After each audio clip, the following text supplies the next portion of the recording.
Best Practice dalam rangka Hari Ulang Tahun Persatuan Guru Republik Indonesia. Guru berkarya, anak bahagia. Guru bergerak, Indonesia maju. Pada kesempatan kali ini saya memilih inovasi pembelajaran dengan metode STAR dengan tema Suara di Balik Kisah. Menguak asal mula ikan asin melalui wawancara dengan materi wawancara di SD Negeri 164 Tanjung Lebar. Assalamualaikum warahmatullahi wabarakatuh. Selamat datang di Sekolah Dasar Negeri 164 Strip 9 Tanjung Lebar, di mana tempat saya belajar dan mengajar dengan penuh semangat.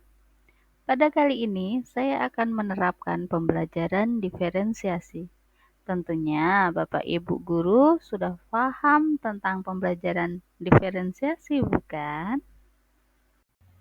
Saya menggunakan teknik STAR, yaitu S adalah situasi, T adalah tantangan untuk mencapai tujuan, A adalah aksi untuk kegiatan yang sedang berlangsung, dan R adalah refleksi hasil dari pembelajaran.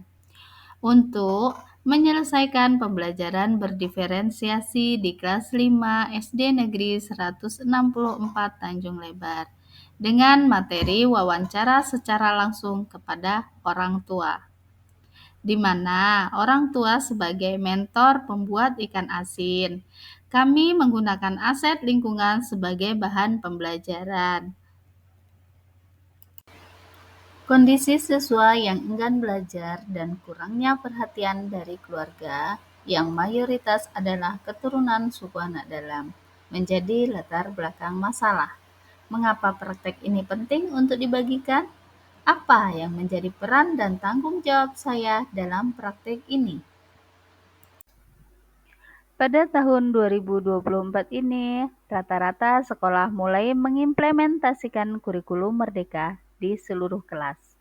Hal ini membuat para guru mulai kebingungan bagaimana dalam proses penerapan yang pada mulanya terpaku pada teks buku pelajaran saja. Sedangkan pembelajaran di kurikulum merdeka ini harus berpusat pada peserta didik dengan memperhatikan karakteristiknya masing-masing.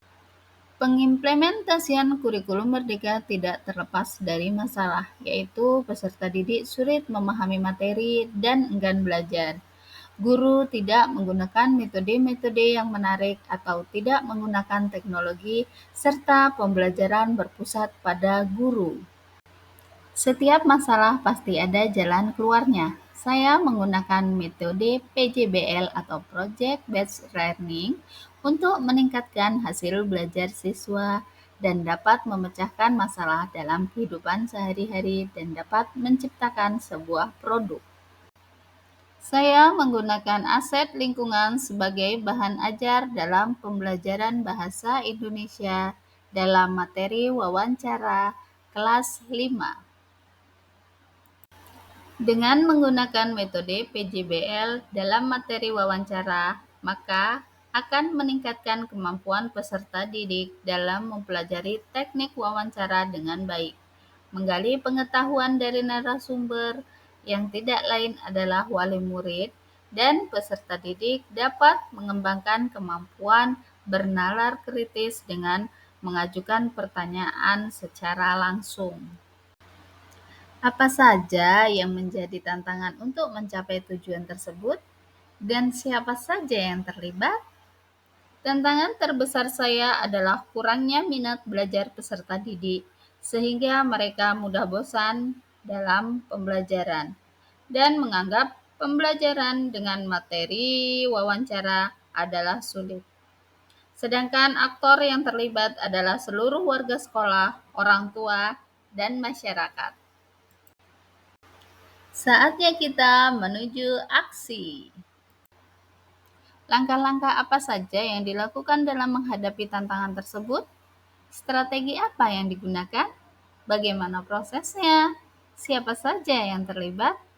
Apa saja sumber daya atau materi yang diperlukan untuk melaksanakan strategi ini? Berikut ini adalah modul ajar bahasa Indonesia kelas 5 materi wawancara.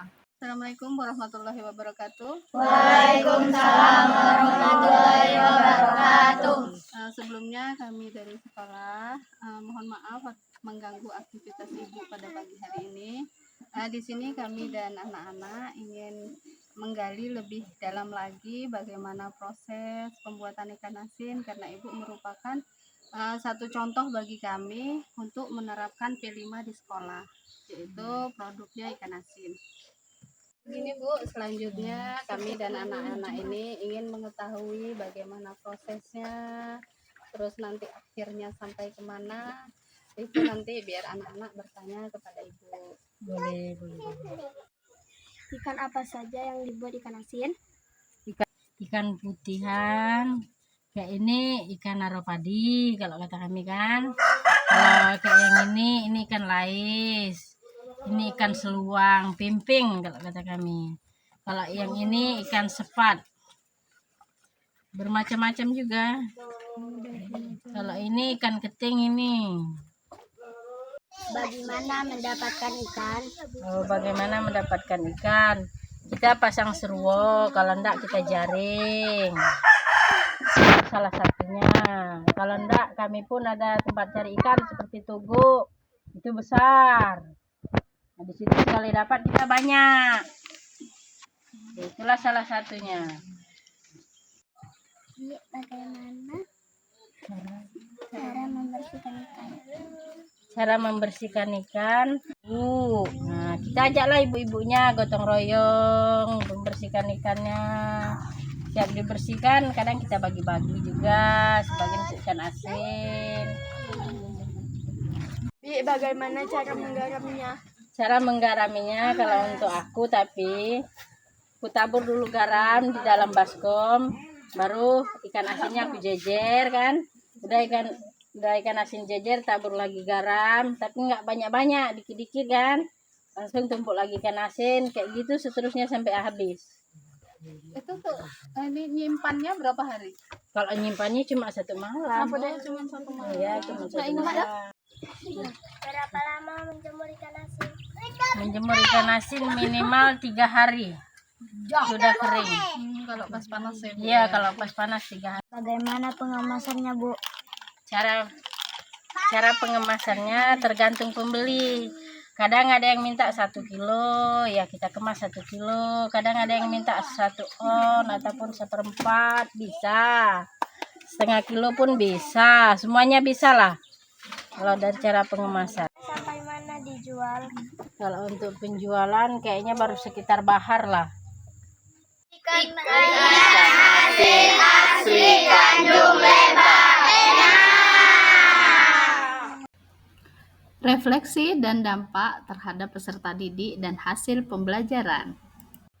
Pembelajaran dengan menggunakan model PJBL dan pemanfaatan aset lingkungan sebagai bahan ajar, peserta didik dapat berpikir kritis, lebih aktif dalam pembelajaran, dan aktif bertanya sesuai materi dan tujuan yang akan dicapai, serta menambah semangat dalam pembelajaran berikutnya. Dampak positif yang saya rasakan adalah peserta didik sangat antusias dan menumbuhkan semangat belajar, sehingga mulai terbangun rasa ingin tahu mereka tentang pembelajaran selanjutnya.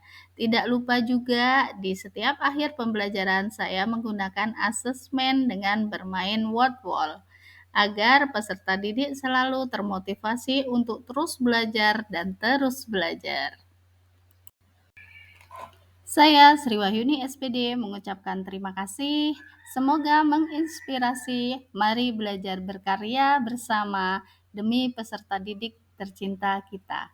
Jadilah guru yang selalu menjadi suri tauladan. Guru bermutu Indonesia maju.